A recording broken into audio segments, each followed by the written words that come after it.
Que Deus abençoe cada um de vocês que se deslocaram até aqui, nesta manhã, nesse dia especial, e aqueles que já estão conosco aí desde quarta-feira, quinta-feira, e outros que chegaram ontem. Regularmente, nós temos o estudo da lição nesse momento. Entretanto, como é um evento especial, congresso, nós sempre optamos por substituir o momento da lição por uma mensagem, é o que nós vamos fazer hoje. Eu gostaria de refletir com vocês em um tema, numa direção que talvez não vai ser propriamente dito, né? O noivo está pronto, e a noiva, o noivo está vindo, e a noiva, mas eu gostaria de refletir com vocês sobre algo que, como igreja, nos prepara para estarmos prontos, uma vez que o noivo já está pronto. Eu quero falar com vocês sobre o universo paralelo, ou em algumas outras fontes de pesquisa, vocês vão encontrar realidade, eu me esqueci o segundo termo, realidade alternativa. E é claro que muitas pessoas têm se lançado a estudar essas ideias, esse mundo paralelo, esse universo paralelo. Eu mesmo conheço 3 pessoas que não são adventistas, que falam muito nesse assunto. Mas eu não gostaria de entrar nos termos propriamente dito desta ideia do universo paralelo, senão trazer isso desde uma perspectiva bíblica para mais perto de nós, para um universo que nos acompanha o tempo todo, mas muitas vezes nós não nos damos conta. O nosso texto fundamental encontra-se em Provérbios, capítulo 23. Convido os irmãos ali para Provérbios 23. Provérbios 23, versículo 7.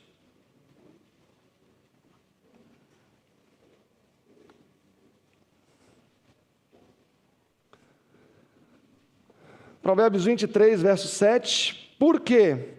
Como imaginou no seu coração, assim é. O texto é lacônico, conciso, objetivo, entretanto comporta uma verdade de grande magnitude. Na verdade, esse texto expressa o poder que existe na nossa mente. Eu me recordo de uma pesquisa que um amigo falou que leu, ele era estudante de psicologia, na verdade ele falou que leu isso em um livro, mas se tem material sobre isso também na internet, que muitos prisioneiros da Segunda Guerra Mundial, que haviam sido condenados à morte, médicos e cientistas na época, querendo estudar o comportamento humano, o desenvolvimento mental, fazia sempre uma proposta: olha, se você aceitar se submeter a um teste que nós vamos fazer e sobreviver, você vai ser liberto. Se você morrer, você já seguiria esse caminho mesmo. E aí eles falavam para o indivíduo que eles iriam drenar tantos % do sangue dele para ver se ele sobreviveria, e assim fazerem os estudos e as pesquisas. E aí eles deitavam o indivíduo numa maca, cobriam o rosto do indivíduo com um pano, e aí falava, vamos anestesiar o local. Então anestesiavam o local, os pulsos. Aí o indivíduo via os 2 baldezinhos ali embaixo, via todo o cenário, os profissionais ali assessorando toda aquela experiência. E então depois eles passavam alguma coisa no pulso do indivíduo, anestesiado, fazendo certa pressão. O indivíduo então imaginava que os seus pulsos estavam sendo cortados. E aí eles pegavam uma água já, o indivíduo não estava vendo, e começava a deixar a pingar no balde. Tum, tum, com um pouco mais de intensidade, depois ia diminuindo. E o pulso assim, aí às vezes derramava um pouquinho da água levemente aquecida na mão, ali a temperatura do sangue, e então o sangue começava a drenar, sem nenhum corte nos pulsos. E aí, depois de determinado momento, os médicos começavam a fazer toda a agitação, acho que vamos perder ele, e falavam ali, ele ouvindo toda aquela movimentação, começava a passar mal, e muitos morriam de parada cardíaca sem ter derramado uma gota de sangue. Inclusive, foi feito um experimento desse em anos mais recentes nos Estados Unidos, com um prisioneiro de morte, e o indivíduo também morreu. Ou seja, aquilo que você acredita no seu coração é. Uma outra pesquisa que eu vi, que nós produzimos, uma pessoa adulta, eu vi na Universidade do Sul da Califórnia essa pesquisa, uma pessoa adulta, ela chega a produzir mais de 40 mil pensamentos por dia. É uma quantidade tremenda de pensamentos. E sabem quantas palavras um indivíduo tem capacidade de falar mediamente por dia? Uma mulher, uma outra universidade dos Estados Unidos, e eles até colocaram separado, não sei porquê, uma mulher vai falar a média de 16 a 20 mil palavras por dia, tendo a variação de idioma, cultura, etc. Mas uma mulher fala uma média de 16 a 20 mil palavras por dia, ou seja, a metade do que ela consegue produzir de pensamentos.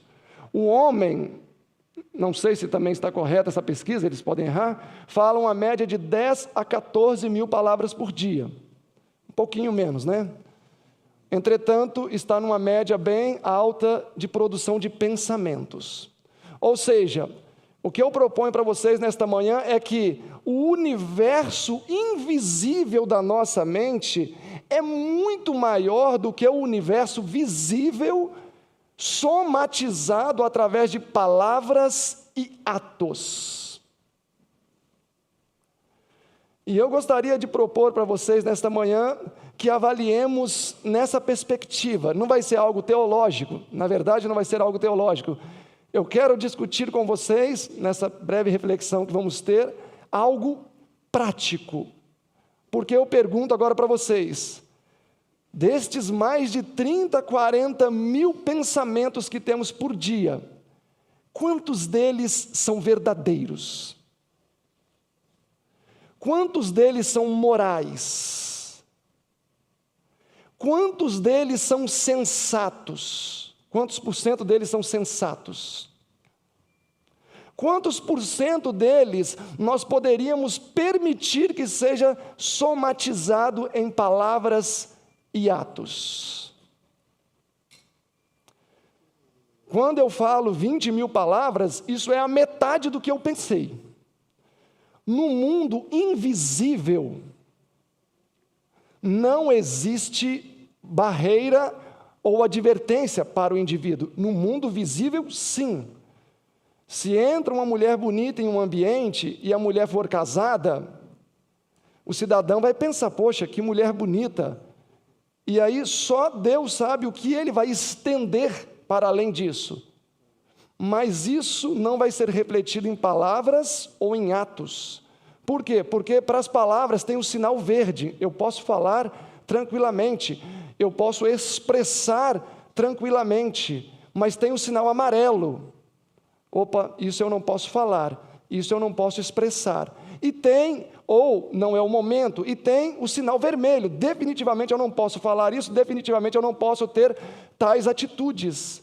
Entretanto, esses mecanismos éticos não existem no mundo invisível, a não ser um mecanismo espiritual, que é o Espírito Santo, impedindo de nós pensarmos além do que deveria. Mas é o único que pode fazer este papel ou esta obra, de nós não irmos além do que se deve ou pensarmos além daquilo que seria ético pensar. Ok, eu quero avançar com vocês um pouco mais ainda nesse raciocínio. Dos nossos pensamentos, vamos colocar aí uma média de 40 mil. Quantos são verdadeiros? E se não são todos verdadeiros, porque os nossos pensamentos não refletem 100% a realidade dos fatos. Quantas pessoas aqui já pensaram algo e instantaneamente pensaram, mas isso não é real. A gente pensa o tempo todo. Pensar 40 mil, ter 40 mil pensamentos por dia é pensar o tempo todo. É o carro que parou na sua frente e você pensa, poxa vida, se esse meu carro fosse igual no filme, eu jogo o volante assim, o carro faz isso, eu passo, caio na frente e vou embora. A gente pensa do real ao irreal, do lógico ao ilógico, do bom ao mal o tempo todo. Então, o meu objetivo nessa reflexão que nós vamos fazer é: se nem todos os meus pensamentos são verdadeiros, reais, consistentes, morais, eu filtro aqueles pensamentos que transformam-se em palavras e atos? Se eu penso que o irmão fulano de tal tem um traço de caráter objetável, eu penso isso, e eu não considero se esse pensamento é verdadeiro ou falso, e externalizo, não seria um crime contra aquele indivíduo? Resultado de uma pessoa que pensa aceleradamente, e estes somos nós? Ok? Então, a nossa proposta é estudarmos este universo invisível, imperceptível, intocável, e que é maior do que aquilo que a gente vê. Irmãos, quando vocês olham para mim, vocês veem menos da metade do que eu sou. E este menos da metade do que eu sou, que vocês veem, é aquilo que eu transmito para vocês. Mas existe um outro universo aqui, que só quem conhece é Deus. E eu tenho visto, não só na perspectiva bíblica, mas no geral, como nós temos prejudicado pessoas por falarmos aquilo que pensamos, mas não termos condições de comprovar a realidade daquilo que pensamos. Muitas vezes nós surfamos nos pensamentos febris de outras pessoas. Aquela pessoa, pelo jeito, é um pedófilo. Uma vez uma pessoa me falou isso. E eu pensei, como esse indivíduo fala isso? Não conhecia, ele falou, o jeito e tal. Eu não estou questionando a habilidade de a pessoa discernir. Mas penso que para a pessoa fazer uma declaração dessa, ela precisa estar muito segura do seu discernimento. E essa não é uma ideia, um raciocínio humano, porque isso é o que acontece nas Escrituras. Quando nós contemporizamos demais com aquilo que nós pensamos, aquilo chega a se tornar uma verdade na nossa mente. E aí você teria que questionar-se, será que isso de fato é uma verdade? Ou é somente a concretização de pensamentos acariciados que me levaram a crer que isto é uma verdade? E aí eu convido vocês a Ezequiel 28. Vamos começar a nossa explanação das Escrituras a partir daqui. Ezequiel 28.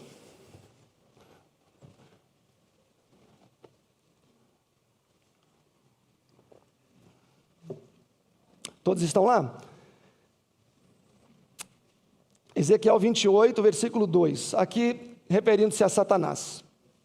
Filho do homem, leio do verso 2, dize ao príncipe de Tiro, representando Satanás, assim diz o Senhor Deus, porquanto o teu coração se elevou, e dissestes, eu sou Deus, sobre a cadeira de Deus me assento, no meio dos mares, e não passas de homem, e não és Deus, ainda que você pense de si mesmo que você seja Deus, você não é Deus. A ideia se repete no versos 6 e 7. Irmãos, Satanás cria, de fato, que ele era quem? Mas ele era Deus. Mas vai enfiar isso na cabeça dele. Ele acreditava que ele era de fato Deus, não sendo Deus. Veja, quando eu disse que nós muitas vezes surfamos nos febris pensamentos de outros, não pensem que vocês estão a salvos disso não. Quantos aqui consideram-se com mais discernimento que os anjos? Imagino que ninguém teria tamanha presunção. Irmãos, nós não somos mais capazes de discernir o mal que os anjos. Mas os anjos surfaram ou não surfaram nas ondas dos pensamentos febris de Lúcifer? Surfaram. Se os próprios anjos pegaram carona nesses pensamentos febris, nós não estamos a salvos disso. A irmã White diz no Patriarcas e Profetas, página 35, diz o seguinte: era a alegria da hoste celestial cumprir o propósito do Criador.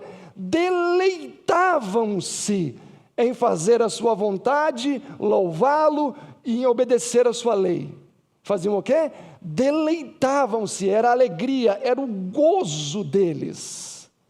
Era o gozo. Satanás, então, pretendia ser como Deus, não o pôde. Na página 36, 37 fala sobre um grande concílio que houve no céu, e foi então patenteado a realidade dos fatos. Olha, você não é Deus, você é um anjo, você é criado e você deve adoração e não ser adorado. Satanás não gostou da situação. Aqui na página 38 diz que Satanás, ao ouvir a declaração que Jesus era o Filho de Deus, aceitou por um tempo, mas depois a inveja e a ruim suspeita novamente começou a brotar no seu coração, e aí diz: deixou o seu lugar na presença imediata do Pai, Lúcifer, e saiu a difundir o espírito de descontentamento que estava em sua mente entre os anjos. Ele agia em mistério e segredo. Durante algum tempo escondeu seu propósito real em uma aparência de reverência para com Deus. Contudo, começou a incutir dúvidas nas mentes dos anjos quanto ao real caráter de Deus. Na próxima página diz: muitos anjos começaram a ficar cegos em resultado aos enganos de Lúcifer. O pensamento de Lúcifer era real, que ele era Deus? Não.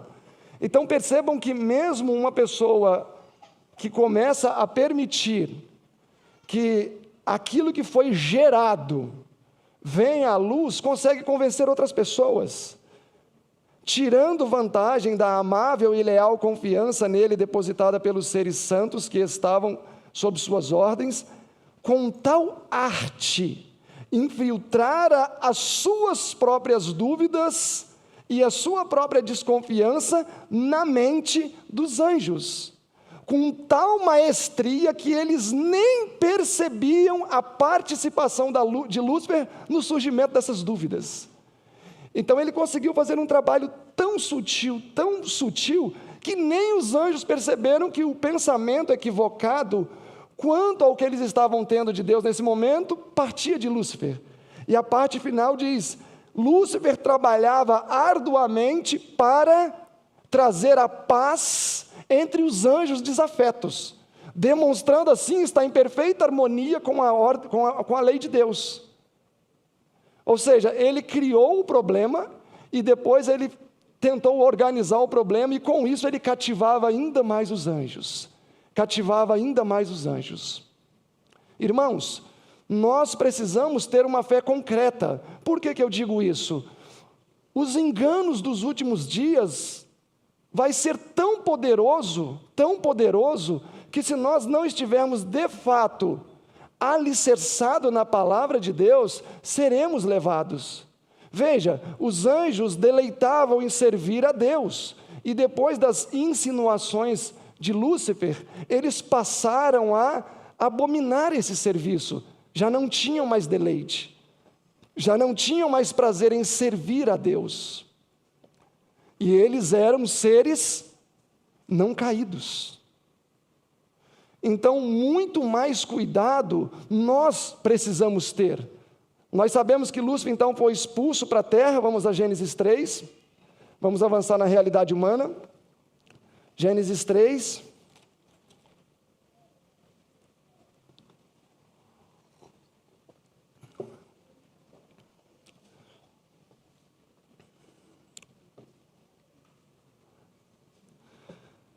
Todos estão lá? Gênesis 3, capítulo 3. Ora, verso 1. A serpente era mais astuta que todos os animais do campo que o Senhor tinha feito. E disse à mulher: é assim que disse Deus? Não comereis de toda a árvore do jardim.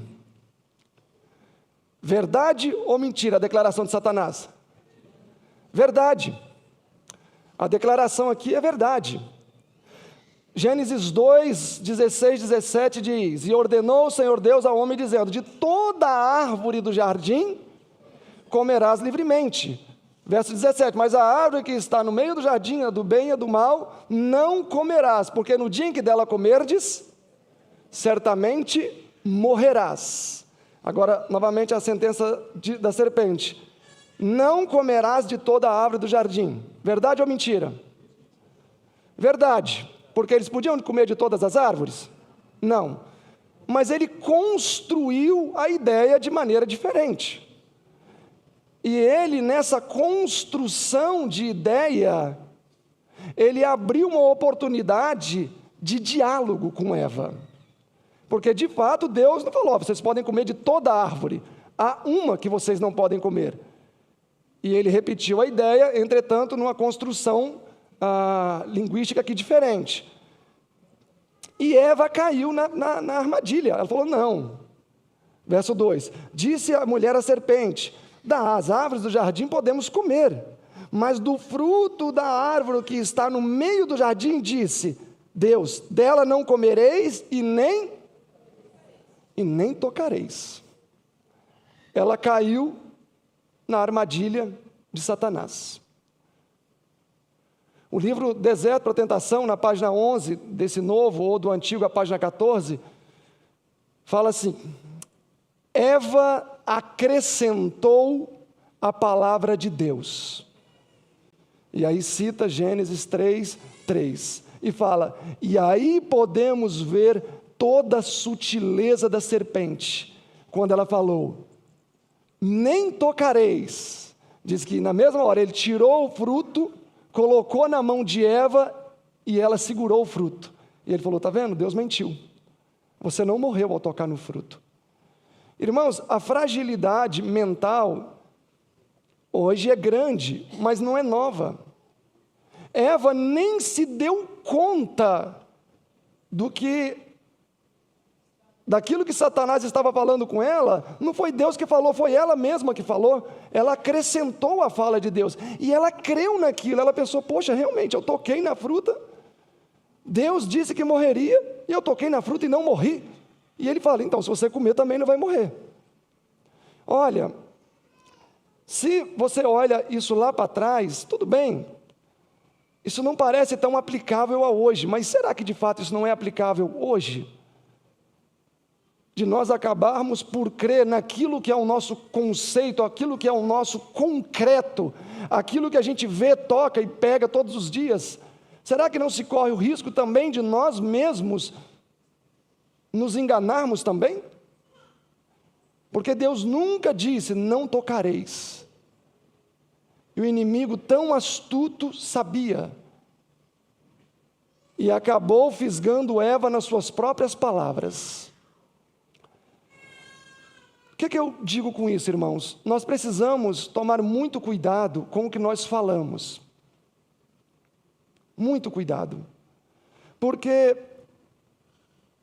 qual a garantia que eu vou ter que aquilo que eu estou falando está pautado na plena realidade dos fatos? Porque, veja bem, a irrealidade da nossa mente não adultera a realidade. A irrealidade da nossa mente não adultera a realidade. Os meus pensamentos, os meus sentimentos, as minhas emoções não alteram a realidade dos fatos. Como assim?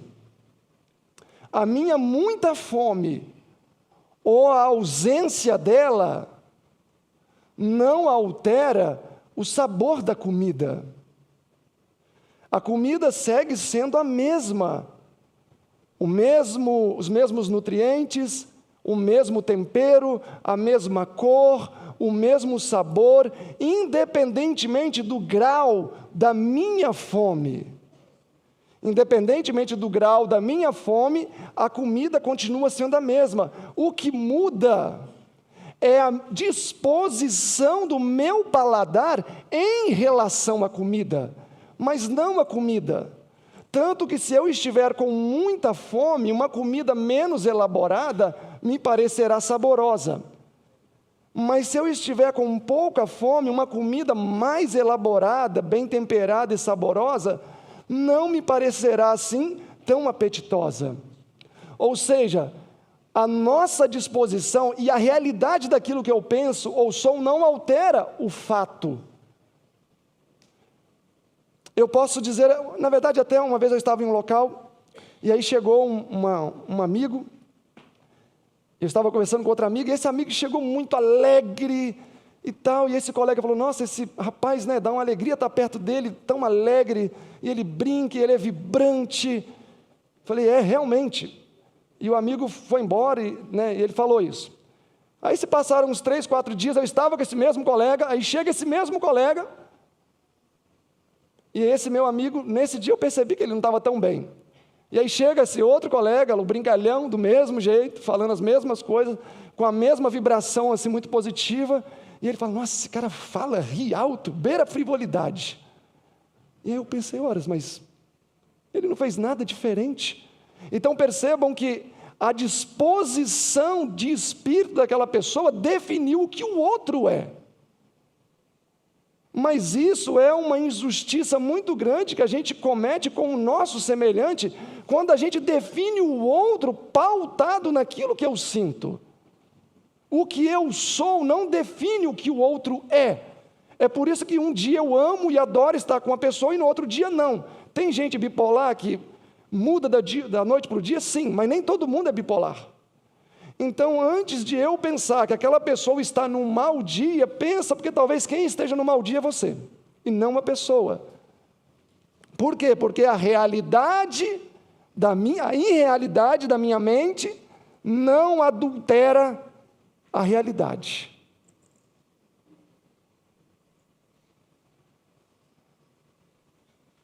E se nós quisermos ser unidos como igreja, como povo, para ser a noiva preparada,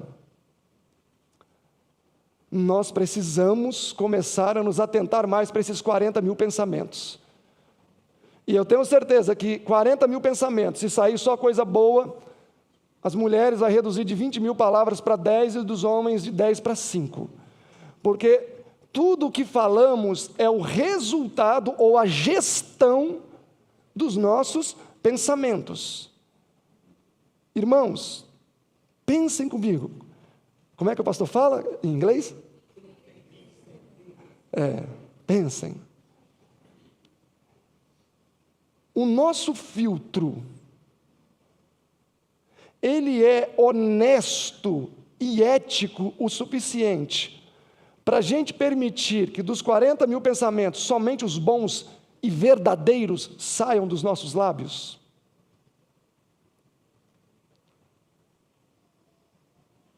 Porque muitas vezes, o que está aqui, e que deveria permanecer aqui, ou que nem deveria estar aqui, sai por aqui.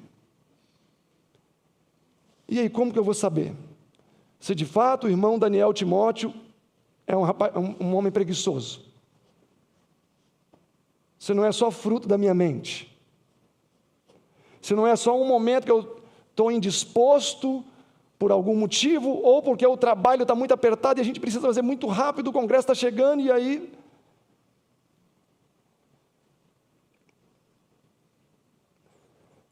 É por isso que 1 Coríntios 2,16 diz, nós precisamos ter a mente de Jesus.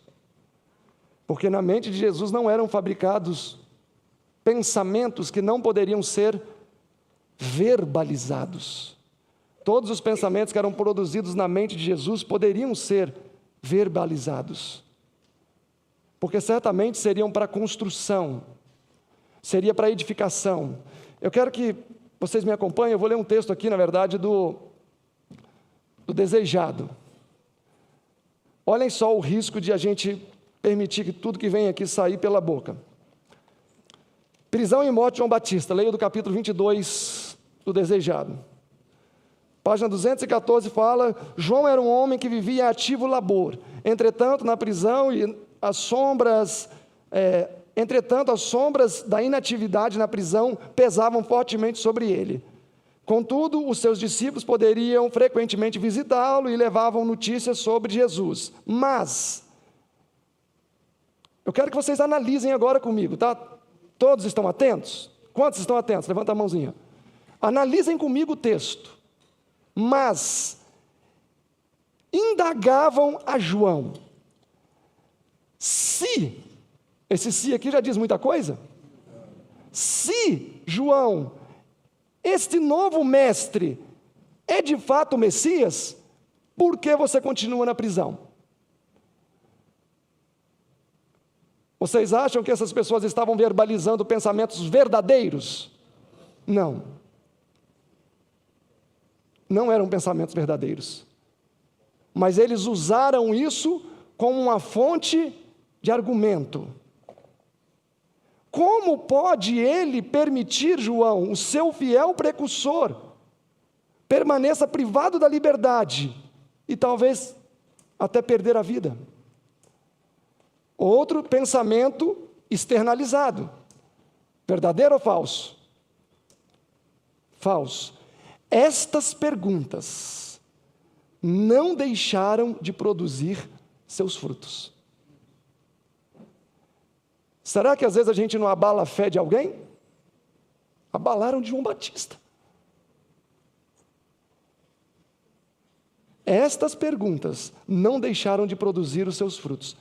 Dúvidas que, do contrário, jamais teriam surgido na mente de João Batista, começaram a ser sugeridas. Dúvidas que quê? Um termo radical que jamais teria surgido. Resultado de quê, irmãos?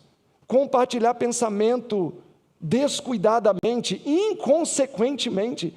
Irmãos, a gente não pode pensar e sair falando, não. Eles nem pensaram na fragilidade de João Batista. E talvez esse pensamento que os discípulos expressaram nem estava pautado na realidade daquilo que eles criam mesmo.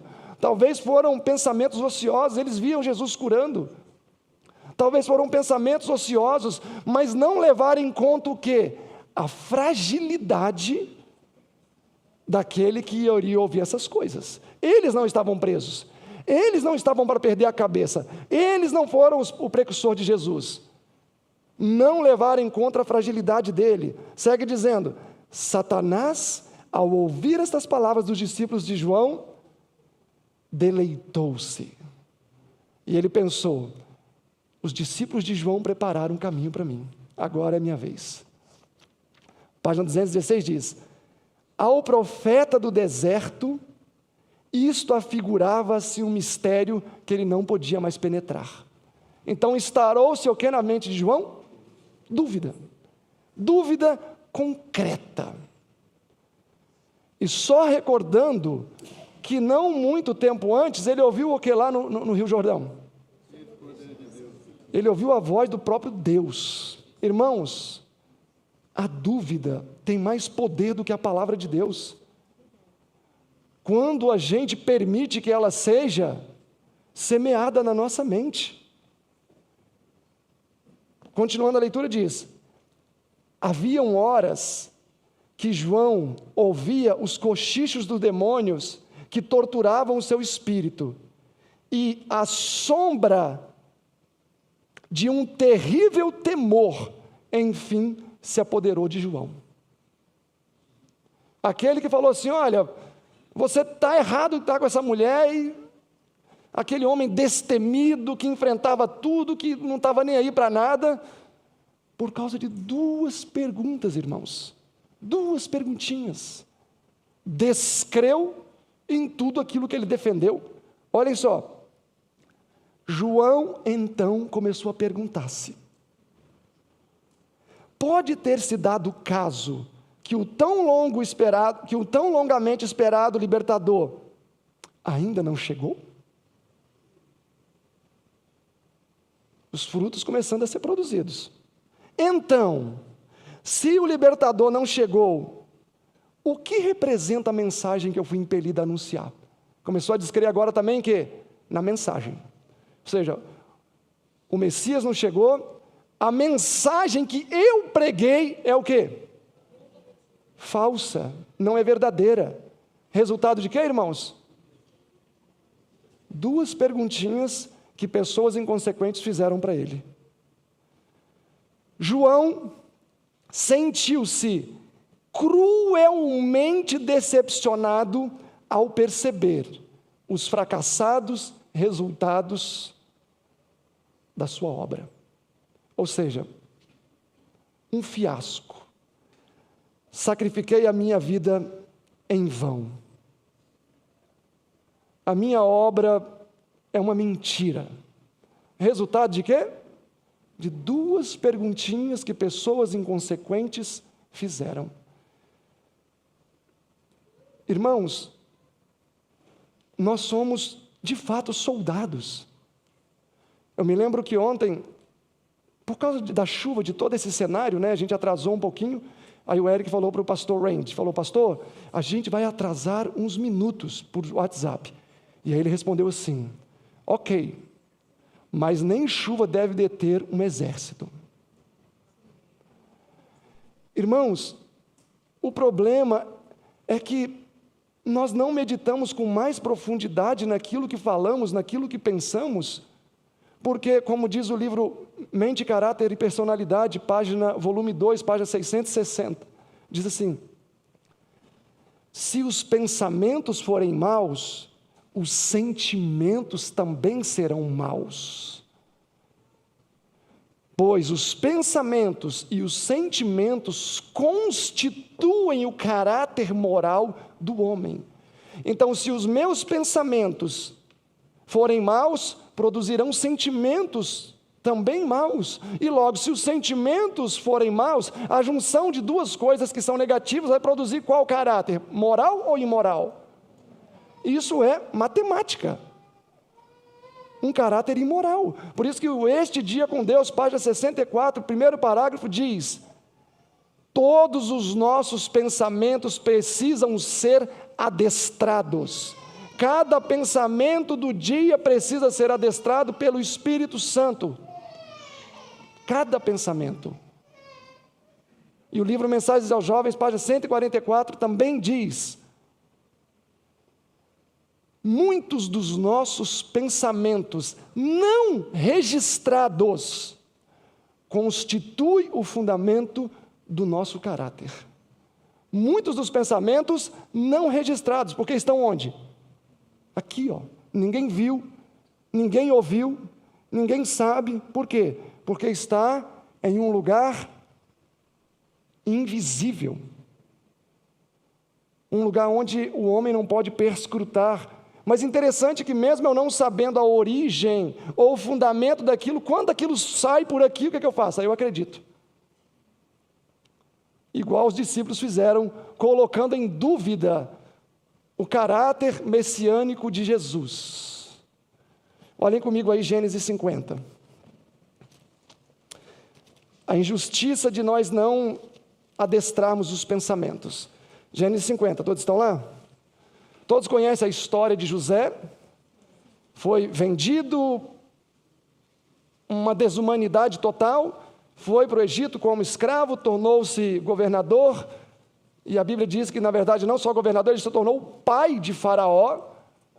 Faraó chamava ele de pai, mostrando o nível que este homem alcançou.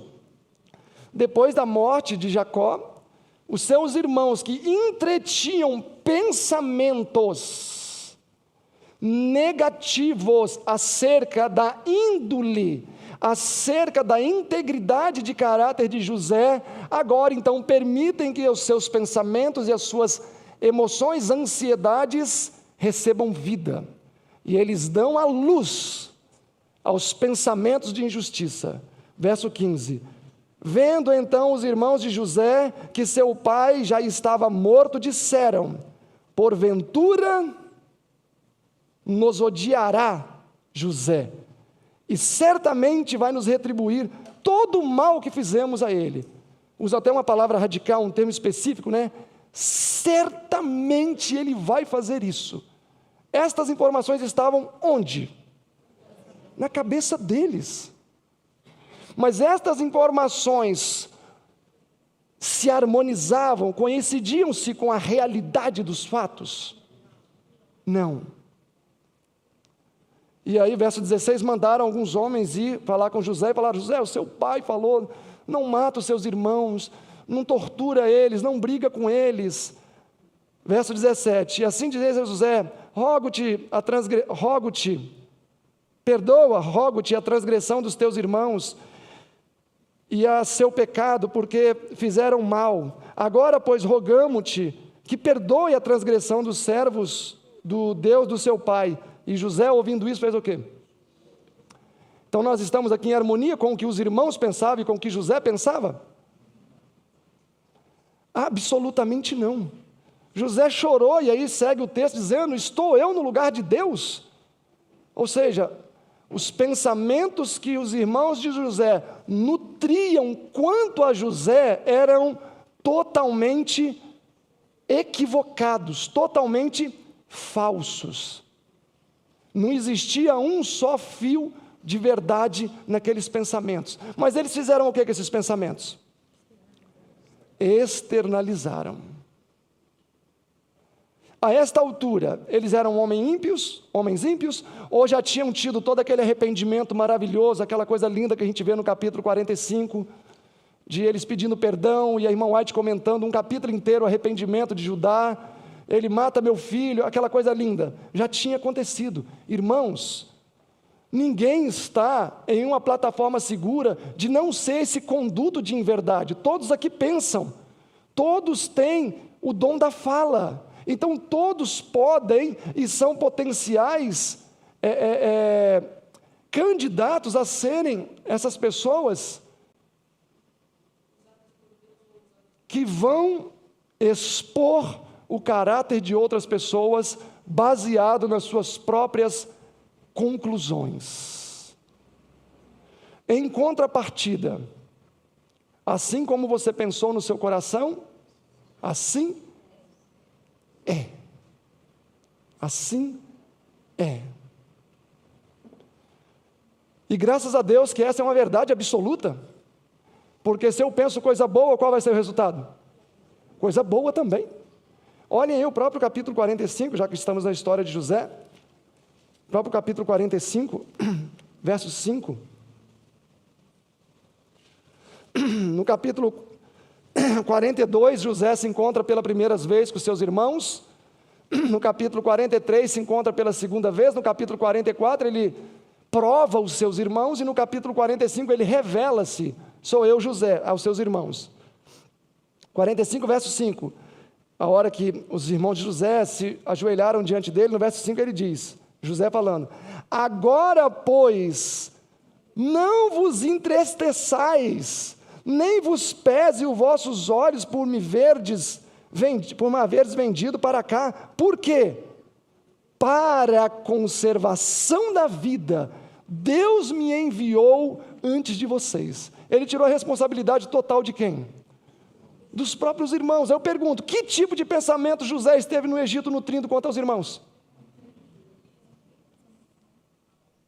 Misericórdia, compaixão, perdão, longanimidade. Verso 6, porque, meus irmãos, já houve 2 anos de fome e ainda restam 5 anos. Verso 7, pelo que Deus me enviou adiante de vós, ele enfatiza, para conservar a vossa sucessão na terra, ou seja, Deus me enviou para o bem de vocês, e para guardar-vos em vida por um grande livramento. Assim, verso 8, não fostes vós que me enviaste para cá, senão o próprio Deus que me enviou para cá.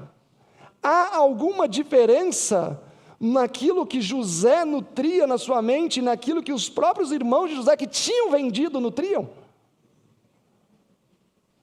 Uma discrepância tremenda, um contraste fantástico. Aquilo que o homem imaginou no seu coração é, E eu penso que esta vai ser a única maneira de nós termos a mente de Cristo. É um fato o que os irmãos de José fizeram com ele? Mas eu preciso dedicar a minha vida a pensar nesse fato? Ou eu posso fazer isso aqui? Virar a página. É necessário ficar perscrutando os eventos relacionados ao ato para entender o que motivou, o que não motivou, o que eu fiz que poderia ter sido diferente ou deixado de ser diferente. Não, não é necessário. José virou a página. Irmãos, pelo fato de José ter virado a página, aquilo que era uma maldição, ele chegou a ver como o quê? A obra de Deus. Era a obra de Deus vender José? Não era obra de Deus, nunca foi. Deus iria salvar o mundo da fome de outra maneira. Não foi Deus que organizou todo aquele programa. Vocês conseguem entender isso? Que quando a nossa mente se propõe realmente a pensar aquilo que é bom, até nas maldições nós vamos encontrar bênçãos, até nas maldições nós vamos ver Deus conduzindo. 1 Samuel 17, a história de Davi e Golias, quando Davi desceu ali, a partir do verso 20, para poder fazer o quê? Levar comida para os irmãos. Não me parece ruim isso, né? Levar comida. E quando Eliabe viu Davi, ele disse o quê? Por que descestes aqui? Com quem deixaste aquelas poucas ovelhas? Bem conheço a perversidade do seu coração. Coração de quem era perverso? E vale lembrar que nesse momento Davi era quem? Era o rei. Não tinha ainda estado no trono, mas era o rei. Então será que não estava ali uma pontinha de ciúmes do irmão mais velho? E aí o irmão mais velho permitiu que aquilo fosse crescendo, crescendo, e ele só num processo de gestação, 1 mês, 2 meses, e 9 meses ele deu à luz. E aí ele atribuiu a José, a Davi, os febris pensamentos da sua própria mente, julgando Davi como se Davi tivesse o caráter que ele tem.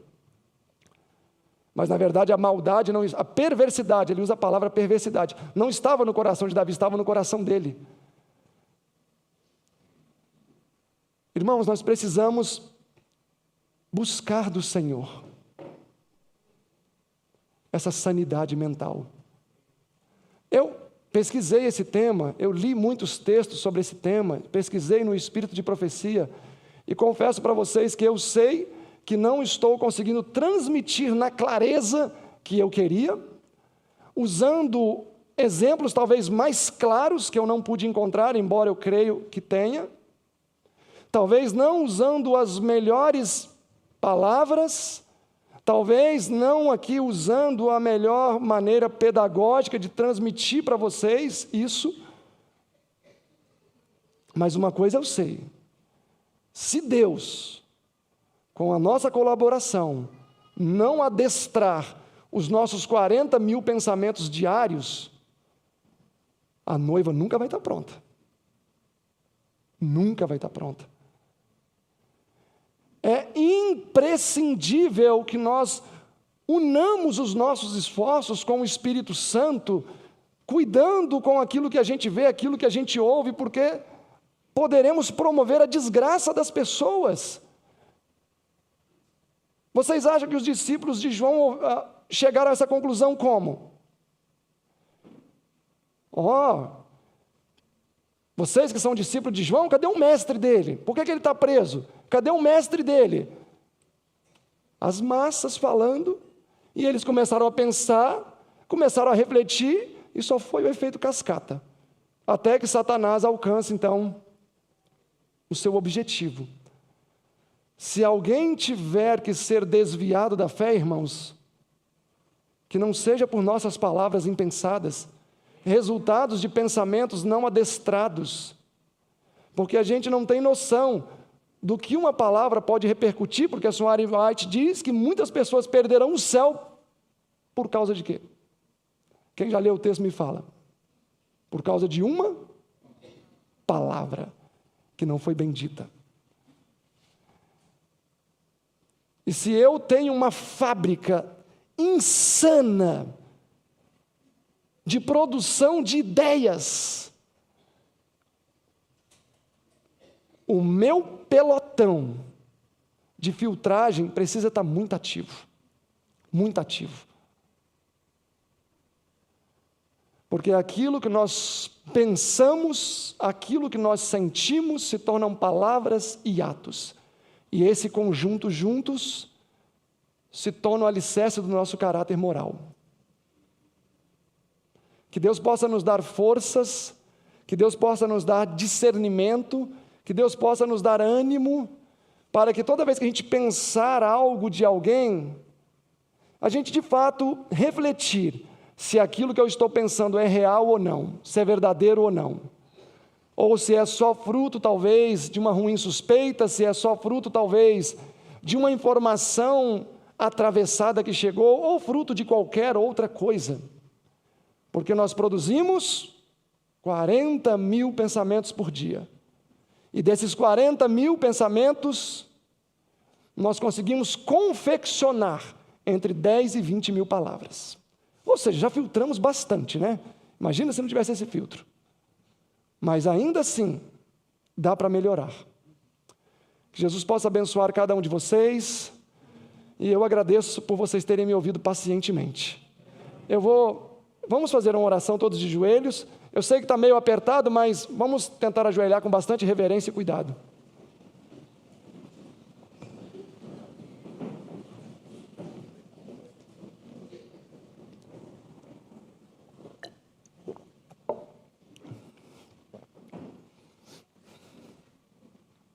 Oremos então. Nosso bondoso Deus, nosso querido e amado Pai que habita nos altos céus, queremos neste momento pedir que o Senhor coloque freios nos nossos pensamentos, porque queremos que, se os nossos pensamentos forem bons, nem precisamos nos preocupar muito com palavras, porque as palavras são a expressão dos nossos pensamentos. Então que o Senhor possa colocar um freio nos nossos pensamentos. Como diz a irmã White, este dia com Deus 64. Ajude-nos a adestrá-los, para que aquilo que falarmos, fruto de pensamentos sadios e puros, possa ser para crescimento, enobrecimento e santificação daqueles que ouvem. Que o Senhor possa renovar as nossas forças. Também clamo nesse momento para que o espírito de reverência que foi notado aqui nesse primeiro momento possa permanecer também nas palestras do pastor Randy Skitt, para que todos possamos aproveitar ao máximo esse dia. Nos dê sua graça, é o que rogamos em nome de Jesus. Amém.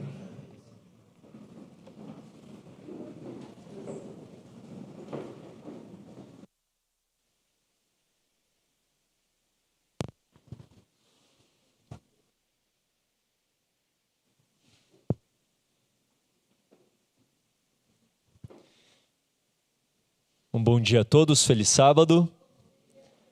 Que a graça de Deus esteja com cada um de nós.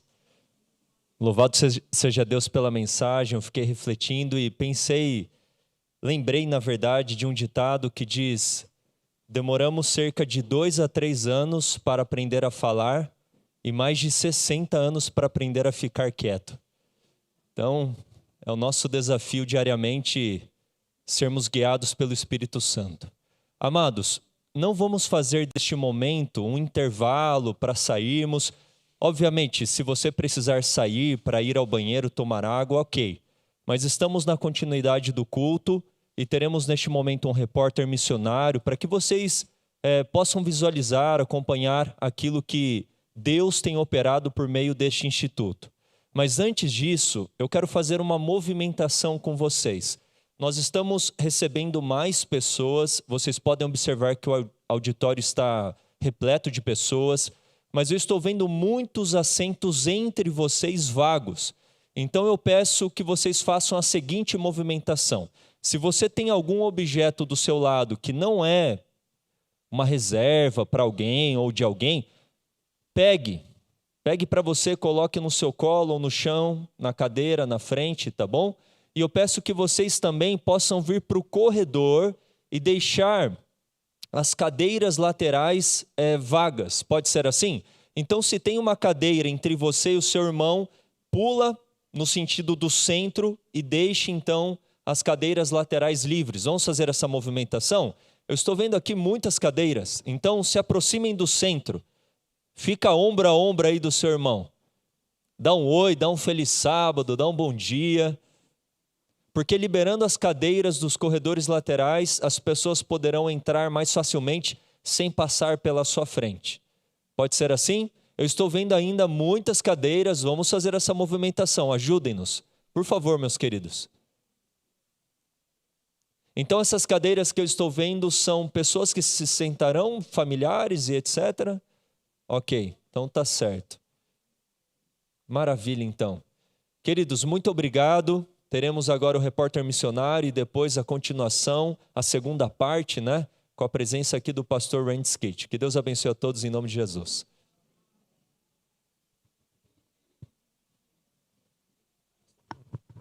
Bom dia, feliz sábado.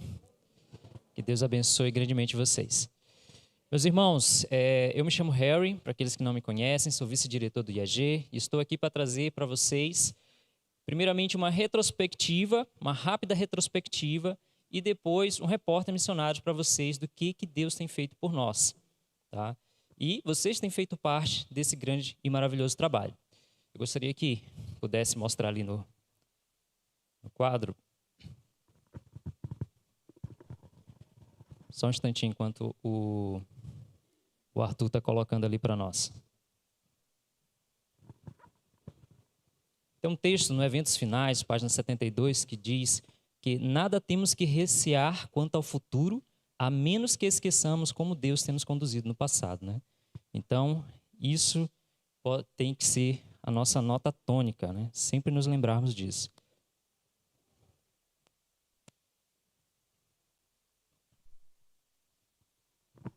Deixa eu ligar aqui o equipamento. Você vê que o Instituto de Agricultura, até o passador, o coisa ali é tomate. Muito bem. Retrospectiva e repórter missionário. 2014, eu vou falar rápido porque o tempo é curto, mas nós achamos importante nós falarmos a respeito disso, para que vocês possam conhecer como que foi o passado do IAG, né? Então, 2014 foi o nascimento do IAG e tivemos as 3 primeiras publicações. Cristão e a Cultura, do Joy Crews, o que é o Adventista do Sétimo Dia, Dennis Priebe, 8 Passos para ter Saúde, da doutora Ana Maria de Freitas. Tá? Então, nessa época aqui, toda a equipe do IAG, que fazia as vendas, divulgava, publicava, era o Silverino, toda a equipe do IAG. E nesse momento o IAG estava no Rio de Janeiro. Tá? Então, ali foi o momento que o IAG fundou, o Silverino fundou o IAG, e o IAG, na verdade, era uma simples logo em um PowerPoint, praticamente. Então, depois de 2014, veio 2015, começou algumas atividades missionárias, o Silverino começou a viajar ao Brasil, pregando evangelho em vários lugares, fazendo semana de oração, participando de congressos na Bolívia, Peru, e as publicações continuaram, né? Tivemos ali o Face a Face, do Dennis Priebe, Dragão, a Mulher, a Besta, do Joy Crews, É Realmente Sagrado Dia de Domingo, Que é Pecado, A Proximidade do Seu Salvador, do Robert Willand. Estou passando rápido porque eu quero chegar mais para os dias de hoje, tá? Então, é só para vocês terem uma ideia de que o IAG funciona desde 2014, passando agora a 2015, já com algumas atividades. 2016, continuou-se com as viagens missionárias, nos congressos, eventos, Brasil, Bolívia, Peru, publicações. Tivemos mais algumas publicações, principalmente livretos. Neste ano, 2016, foi o ano que nós publicamos pela primeira vez O Ritual do Santuário, um livro maravilhoso, e o Materiais de 1888, de Ellen White, volume 1. Né? Então, foi em 2016 que começamos a publicar. E o livreto é a Bíblia, um livro confiável. E em 2016 foi o ano em que o IAG chega em Capitólio, né? Silverino morava lá no Rio de Janeiro, se muda para cá em 2016 em Capitólio, tá? Então, em 2017 começa aí umas atividades mais intensas do IAG. É em 2017 que a gente tem a nossa primeira equipe e aí começamos a lançar o nosso site e o canal no YouTube. E continuamos com as viagens missionárias para o Peru, por todos esses países hispanos. Começamos também a divulgar através do WhatsApp, porque até então o Silverino fazia divulgações pelo e-mail. E em 2016 começamos a divulgar no WhatsApp, Facebook. E as publicações de 2017 foram Caminho a Cristo, Nutrição e Sabor, Manual Básico, Folhetos, né, e o Apocalipse 17. E em 2017 nós tivemos a primeira equipe, que a partir daqui eu tenho algumas fotos para mostrar. Então aqui, onde nós estamos, é uma garagem, que era até do irmão Adriano, ele morava aqui próximo, e era um galpão que era uma garagem, e ele cedeu para a gente usar uma parte dessa garagem para ser o nosso escritório. Então aqui já temos a primeira equipe, né? O Silverino, o Walter ali na parte de vendas, expedição, o Rafa no canal e eu aqui na parte de artes e divulgação. E aqui estava ao nosso lado, dentro do mesmo ambiente, estava todas as publicações do IAG. Só para vocês terem uma ideia como que era o nosso ambiente de trabalho, né? Bem apertadinho ali, mas era muito bom, muito prazeroso. Então, tudo isso daí estava dentro de um pequeno galpão que era uma garagem, né? Então, essa é a nossa parte de mídia quando começamos o canal. Não sei se o Rafa conhece essa foto, né? Mas eu tirei essa foto aqui no momento que ele estava gravando os primeiros vídeos ali do nosso canal. Então, toda a mídia de hoje, né, começa aqui, né? Começa desse jeito, bem simples mesmo, né?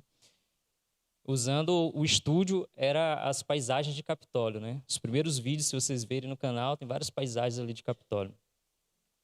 E no mesmo ano, 2017, tivemos a primeira publicação do livro A Grande Controvérsia, né, junto com outros ministérios, e pudemos ali distribuir em São Paulo 20 mil unidades, 25 mil unidades mais ou menos.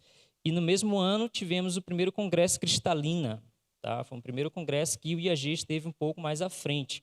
Antes a gente participava de congressos. Em 2017, lá em Goiás, podemos estar à frente de um congresso, né? 2018, no início de 2018, saímos daquela garagem e viemos para essa casinha, que era uma casinha abandonada, e com a ajuda de algumas ofertas, doações, a gente pôde reformar ela.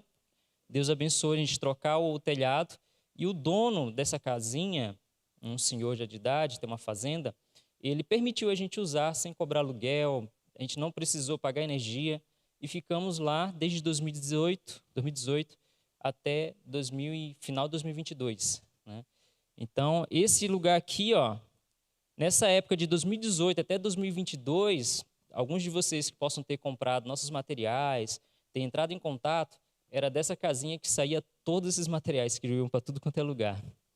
Então, aqui por dentro, como que era? Era uma casinha mesmo, né? Então era bem dividido.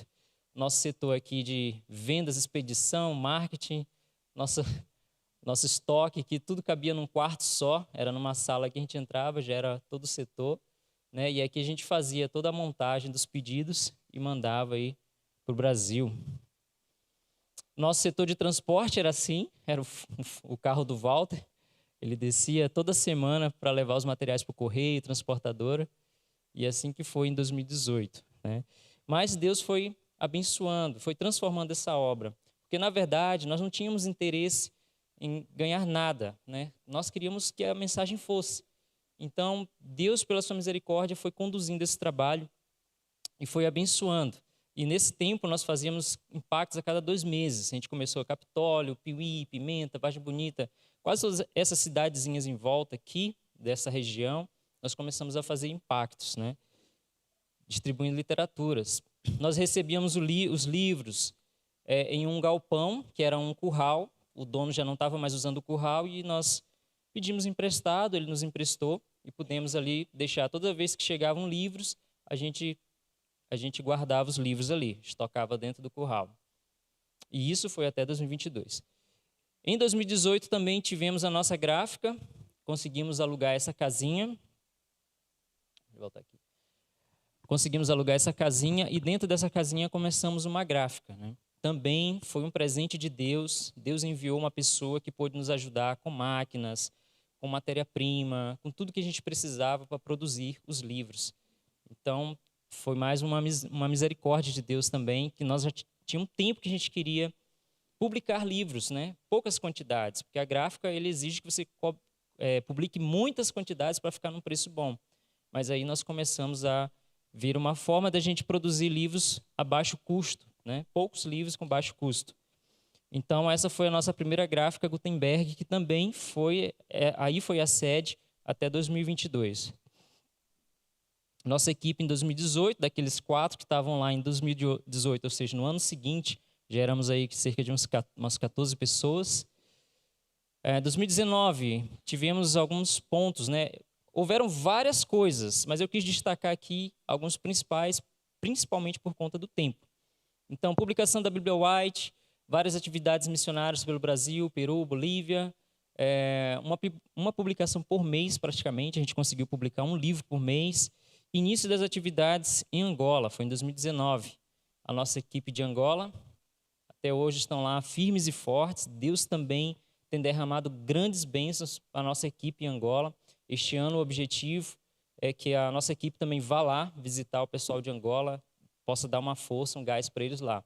Eles estão começando uma gráfica agora, já fizeram um impacto esse mês, né? E daqui a pouco eu vou falar mais sobre Angola. E no mesmo ano, 2019, em junho, Deus nos abençoou com esse sítio, que é onde nós estamos hoje. Então, em 2019, o sítio era assim. Era um sítio que só tinha pasto, aquela casinha ali ela já tinha, mas era um sítio bem desestruturado, né? Realmente um sítio muito... Ele era lindo, mas agora está melhor, né? Está mais bonito. Deus nos abençoou. Em 2019, começamos as negociações para adquirir Fizemos uma campanha para adquirir esse sítio e cada um que foi sendo tocado por Deus foi abençoando também o trabalho, né? Fizemos uma campanha no YouTube, a gente tinha aí cerca de 15, 16 mil inscritos e fizemos uma campanha mesmo bem forte para que cada um pudesse colaborar com algum valor, com algum centavo, e Deus foi abençoando e pudemos comprar esse livro. A primeira equipe a desbravar o sítio, a limpar, a organizar o sítio. Fizemos o primeiro culto, né? Limpamos uma área e fizemos um culto de ação de graças. Deus abençoou grandemente. E então, em 2020, começam nossas construções.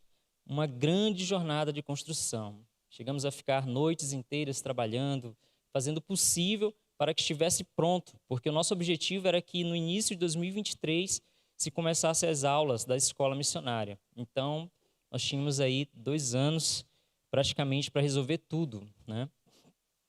Então, todas as construções, aos poucos, foram tomando formas. Graças a Deus, não tivemos nenhum acidente. Graças a Deus, nada grave. O transporte, eu resolvi colocar algumas fotos aqui. Passou do carro do Walter, né? Deus nos abençoou com essa carretinha e uma caminhonete. Só que, infelizmente, era muito perigoso transportar livros assim. Então, conseguimos depois uma Fiorino, caminhonete, e alguns irmãos nos ajudavam com os carros. E, por fim, depois Deus nos abençoou com uma van, né? Hoje a frota de veículos já está bem maior, já devemos ter uns 10 a 13 veículos já. Entre caminhões, van, né, pequenas caminhonetes como Fiorino, como Courrier, né, Pampa. Em 2023... conseguimos organizar. Nosso objetivo era que em 2023 a escola funcionasse. Até o final de 2022, o IAG era separado por esta roça toda aqui. Uma casa era a gráfica, outra casa era o escritório, o estoque ficava lá naquele curral, lá no fundo. Então, era uma confusão quando a gente precisava fazer alguma atividade. E em 2023, nós conseguimos organizar todos os setores neste local. Conseguimos centralizar as nossas atividades e isso nos ajudou muito a avançar muito mais. Então, a gráfica conseguimos fazer, a escola, o refeitório, a agricultura. Demos já curso de agricultura em 2023. Indústria, apiário também. Fizemos um curso de apicultura. A atividade assim mais intensa, né, Dantas, foi a nossa escola. Sim. Bom dia, irmãos. Feliz sábado. Feliz sábado. Graça e paz a todos. Eu não vou falar sobre a história da nossa escola. Quem sabe no próximo congresso a gente faça isso.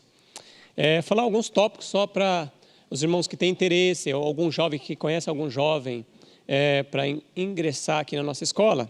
A formatura vai ser em junho. Essa é a primeira turma, vai se formar em junho. Vai ser uma bênção.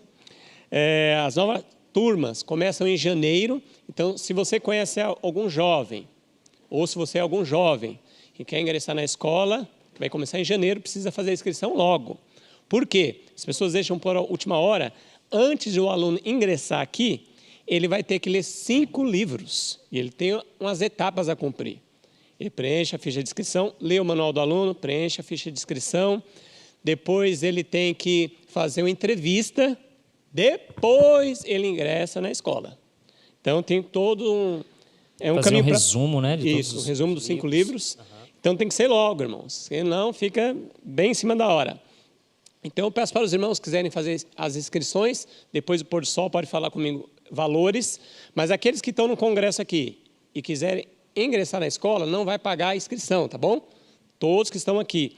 Aí você pode pensar, mas eu não tenho nenhum filho, não tenho um jovem dessa idade, mas você pode apadrinhar um jovem. Um jovem da sua igreja, que você conhece, puxa, esse jovem é uma bênção. Poderia enviar ele para essa escola. Tem um irmão lá em São Paulo chamado Alexandre Bernardes, que ele fazia muito isso quando era o IEST. Ele enviava alunos. Então, irmãos, se você enviar um aluno, patrocinar um aluno, o aluno pode ser assim um Silverino da vida. O Silverino foi uma pessoa que incentivou e levou ele até lá. E hoje tem esse ministério, né? Então, quem sabe mais ministérios poderosos, grandes, no Brasil e no mundo. Então, entre em contato comigo depois do pôr do sol para saber valores e peguem meu contato. Porque às vezes a pessoa não tem interesse, não conhece ninguém, mas às vezes um jovem da sua igreja tem interesse, ou você inculcar na cabeça dele para que ele tenha interesse, pega meu contato, tá bom? Que Amém. Deus abençoe a cada um. Amém. Alexandre, só conta um pouquinho para nós como é que é o dia a dia, e as tarefas missionárias, rapidamente. O dia a dia dos alunos, a aula teórica aqui, na biblioteca, e depois à tarde, a aula prática. Uns vão para a mídia, outros vão para a cozinha, agricultura geral, etc. Então, tem um trabalho mental de manhã e trabalho físico à tarde. E fizemos um trabalho missionário muito bonito, que o pastor depois pode contar isso aí, que foi aqui em Piuí, onde os alunos ficaram 2 semanas lá com portagem, foi uma bênção. Os alunos amaram, né? Amém, irmãos?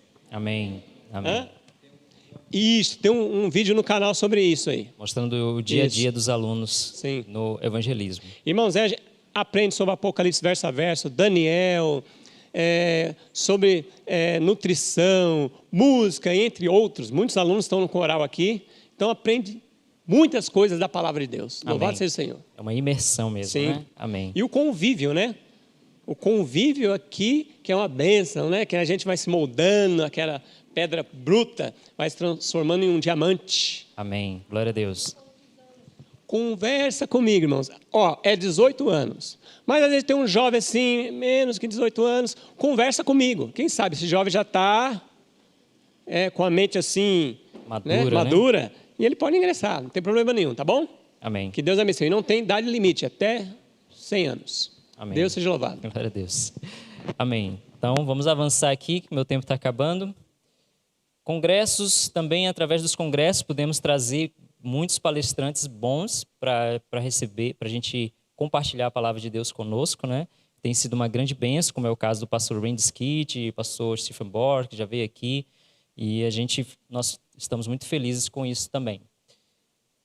2024, eu dei só uma pincelada, irmãos, nos principais tópicos. Além disso, houveram muitas coisas nesses anos, de 2017 até 2022, 2023, foram muitas coisas mesmo. Se vocês pegarem ali o nosso Instagram, está repleto de coisas que já aconteceu aqui nesse ambiente. Então, 2024, pudemos concluir o calçamento das ruas, né? Eu nem cheguei a falar, mas a maioria dessas construções nós tivemos assim prazos muito apertados para fazer. Por exemplo, esse galpão aqui onde é a biblioteca, foi 1 semana de trabalho a gente tentando construir esse galpão, porque a gente tinha que entregar no prazo. O galpão dormitório lá atrás, que a gente chama de garajão, foi 1 mês e meio mais ou menos. Então, tudo foi muito intenso, muito rápido, né? E o calçamento das ruas também foi bem rápido. Todas essas ruas aqui, né, graças a Deus, para a honra e glória dele, pudemos ter feito. Melhorias no sistema de comunicação. Hoje a gente pode desfrutar de uma internet já mais organizada, né? Em quase todos os pontos do nosso sítio tem a internet e ela está bem rápida. Literaturas. Neste mesmo ano, alcançamos a publicação de 1 milhão de literaturas e o nosso alvo é que até o final do ano possamos conseguir mais 500 mil. Então, 1,5 milhão até o final desse ano, 2024. E eu peço oração para vocês por essas publicações aqui, ó. Até o final do ano, nós desejamos publicar o Manuscritos volume 15, do volume 4 até o 15, né? Já publicamos até o volume 3, falta aí mais 20 volumes. Então, pelo menos até o final desse ano, queremos publicar o Manuscritos volume 15, até o volume 15. O Desejado de Todas as Eras é um projeto que já está há bastante tempo em nosso coração, que é o Desejado de Todas as Nações. Nós queremos fazer a mesma coisa que a gente faz com o Grande Conflito, a gente quer fazer com o Desejado das Nações, poder publicar um preço em que as pessoas possam adquirir e distribuir como folhas de outono, né? E eu peço oração também pela 2ª edição da nossa Bíblia Legado, Bíblia de Estudos Legado, que foi um grande boom. Publicamos aí 10 mil unidades, acho que foi 2 anos mais ou menos que saiu tudo. E muitas pessoas se sentiram muito abençoadas por esse trabalho e a gente quer continuar. Tá? Impacto Cidades também já fizemos alguns este ano e queremos continuar fazendo. Ainda esse ano, na verdade, ontem, na verdade, saiu o navio com a entrega de 30 mil grandes controvérsias enviados para Angola. Aqui já está a foto do container sendo enchido direto da gráfica. Conseguimos fazer esse trâmite de enviar 30 mil grandes controvérsias para Angola. Eles estão muito felizes. Eles já mandaram mensagem aqui radiantes, né? Ontem mesmo saiu o navio. Graças a Deus, daqui a 30 dias está chegando lá. Orem por esse projeto também, porque Angola está sendo um ambiente onde muitas pessoas têm conhecido a verdade. Direto eles mandam para nós fotos, vídeos dos eventos, das conferências que eles fazem lá, das publicações, dos impactos. E há muitas almas sendo alcançadas ali, gente. E esse ano começamos a nossa equipe em Moçambique, tá? Estamos com 12 obreiros em Moçambique. Também orem por essas pessoas, porque sabemos que lá não é um ambiente fácil. Tem acontecido guerras, né? Então vamos orar pela nossa equipe lá em Moçambique para que Deus continue protegendo cada um deles. E por último, queria falar sobre o nosso spa mental, tranquilamente. Para aqueles que não sabem, o IAG está tendo um 2º polo ali na Barra do Choça, em Vitória da Conquista, na Bahia, onde vai ser um spa mental, onde vamos tratar ali sobre doenças emocionais, problemas emocionais. Tá? Então, a ideia é que para o 2º semestre nós comecemos a fazer as reformas. Tá? Esse ambiente está construído, mas precisam de muitas reformas para se adaptar aos tratamentos naturais que vão acontecer ali. Então, orem por nós, orem para que logo, logo nós consigamos colocar esse ambiente em funcionamento, porque nós vemos hoje em dia quantas pessoas estão sofrendo por doenças emocionais, né? Muitas pessoas, hoje eu posso dizer aí de cada 10, até 8 têm sofrido por doenças emocionais. E a doutora Célia vai estar à frente desse trabalho. Então, ore para que logo, logo nós consigamos botar este lugar para funcionar. Ok? Então, meus irmãos, é isso que eu queria trazer para vocês. O nosso maior pedido é a oração, porque sem oração não conseguimos. Então, por favor, lembrem-se sempre de nós, dos nossos projetos, e continuem entrando em contato, continuem compartilhando nossos trabalhos, falando de nós, para que essa obra possa avançar. Amém? Que Deus abençoe a cada um de vocês, que o Senhor esteja conosco durante todo esse dia. Amém. Feliz sábado.